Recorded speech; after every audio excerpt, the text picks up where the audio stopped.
We have welcomed the light of the world into this earthly reality.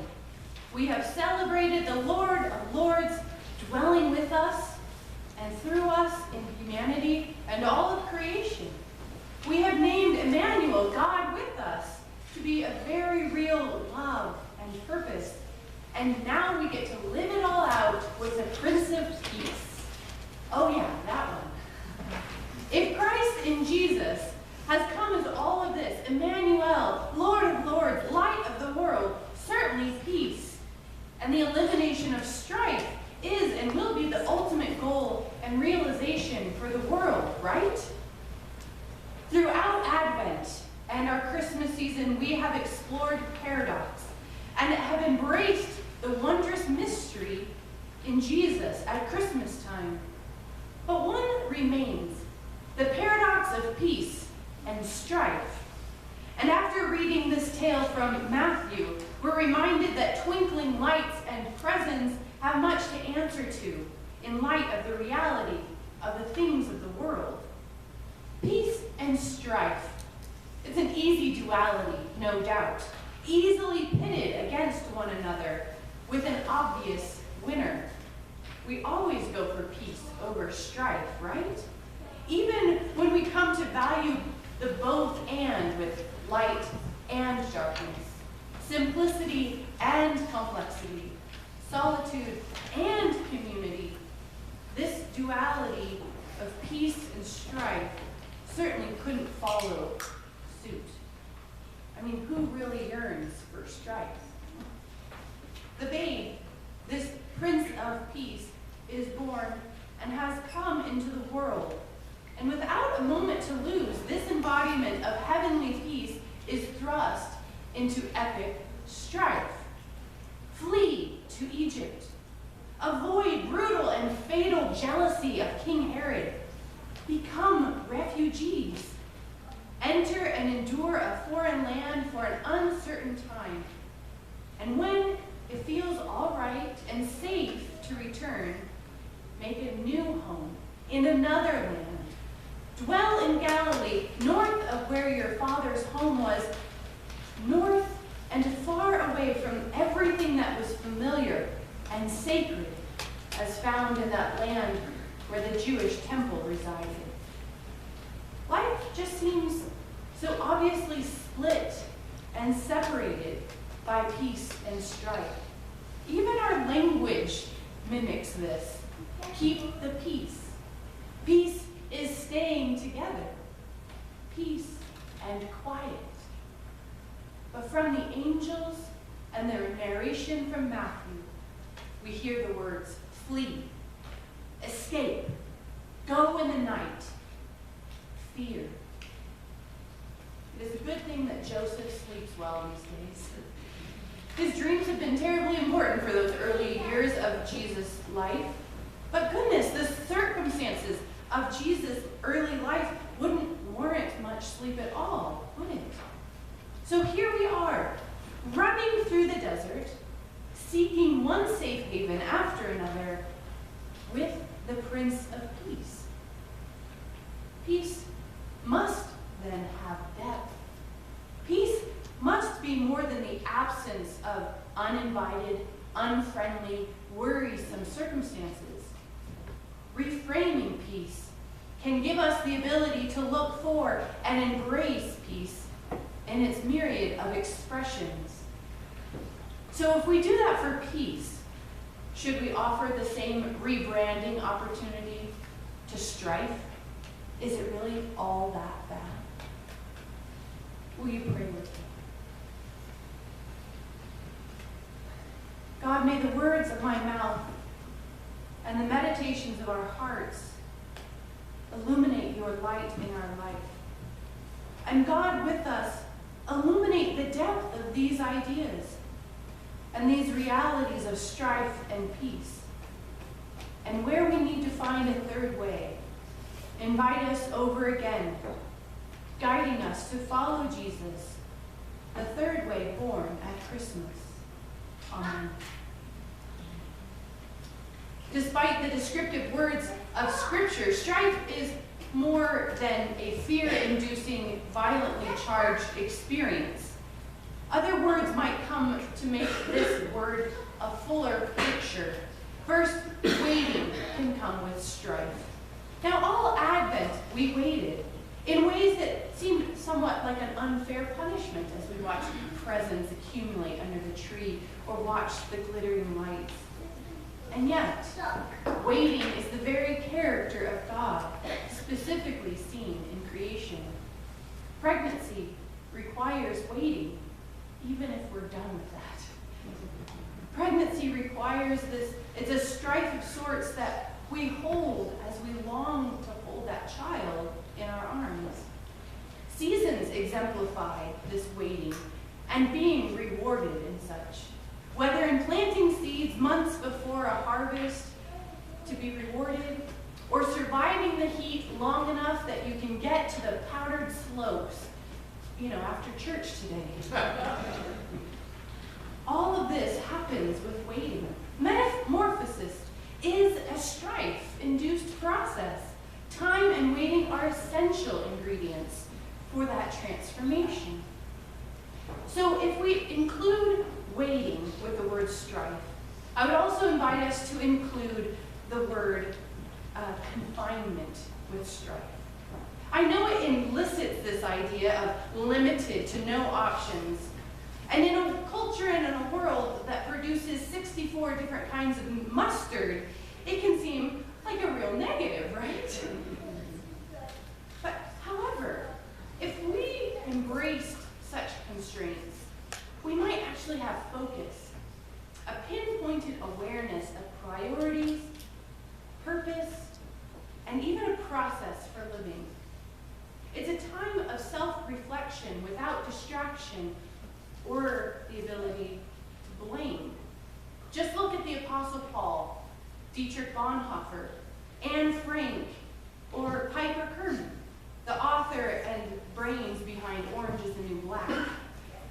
Each of them discovered wisdom, since jail is a pretty good place for a time out, and a space that can bring about transformation. Whether noting the goodness of God and the full expressions of living with Christ, or creating the best recipe for cheesecake in jail, as Piper did, the strife of confinement can change us. When we allow the suffering and humility and remorse in confinement, whether it's imposed or elected, we can experience resurrection. Resurrection being the reality of change from death to life.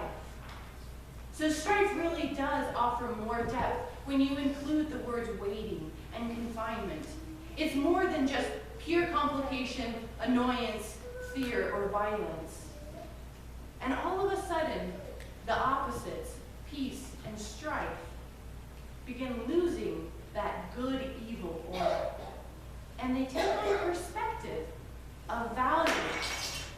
We might notice the value when they're held together, but that there's still a gap that we experience.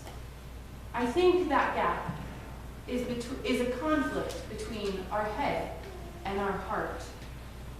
Expectations, realities, and God's will are not necessarily all in the same spot.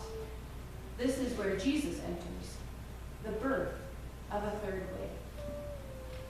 The peace and strife synthesis is found in Jesus. He did not come as a violent military authority, as many imagined the Messiah would be, because that's what they saw in King David, the one the Messiah was modeled after.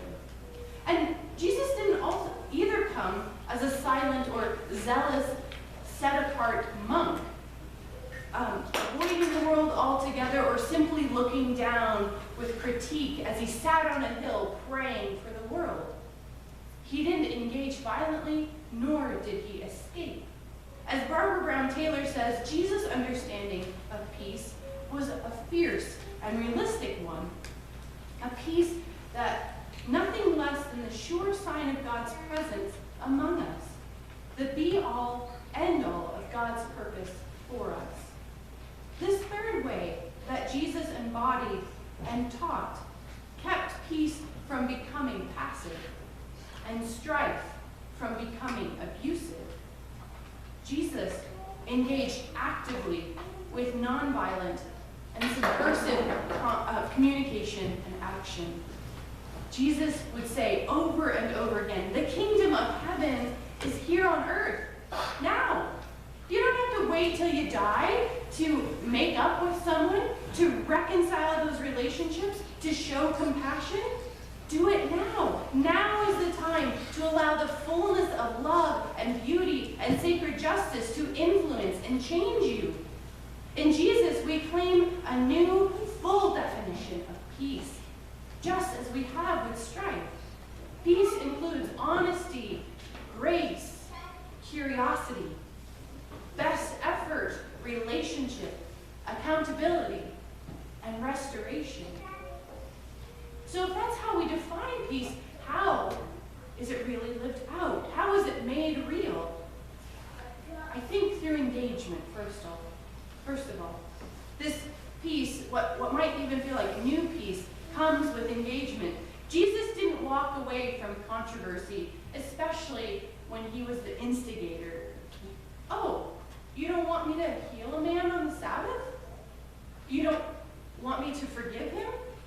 What about restoring him to his community? What about returning him to his dignity? Let's talk for a moment, shall we?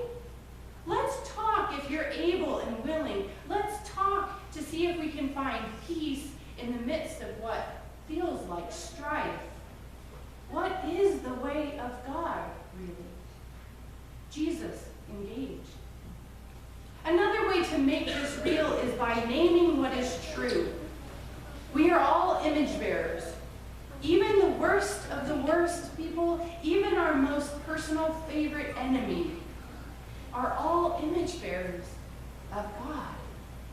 Now, we might live different morals and thus take on different likenesses than God had intended from creation, from the beginning, but the essence is the same.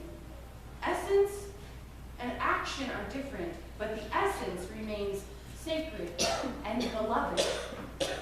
And so when we are able to name that truth and engage with peace, we build compassion.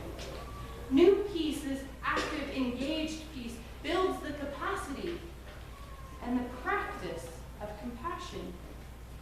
You can't force the heart, right? Sue Monk Kidd says, genuine compassion cannot be imposed from without.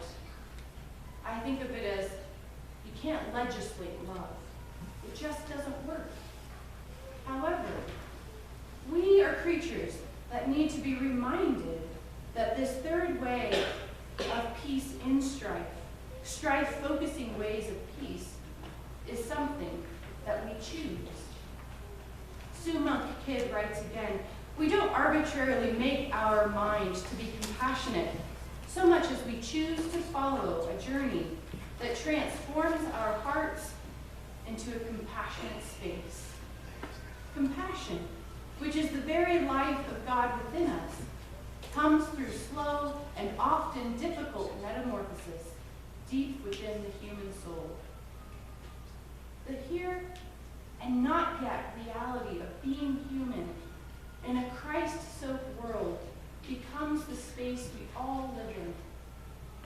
Only now, in Christmas and all the rest of the year, is God incarnate alongside us through Jesus. And through Jesus, we have a path that is a third way, where God says, I'll go it with you. With light and darkness, through simplicity and complexity, in solitude and in community, by way of peace with strife, I will go it with you. And each day, we get to choose to go with God too. Amen.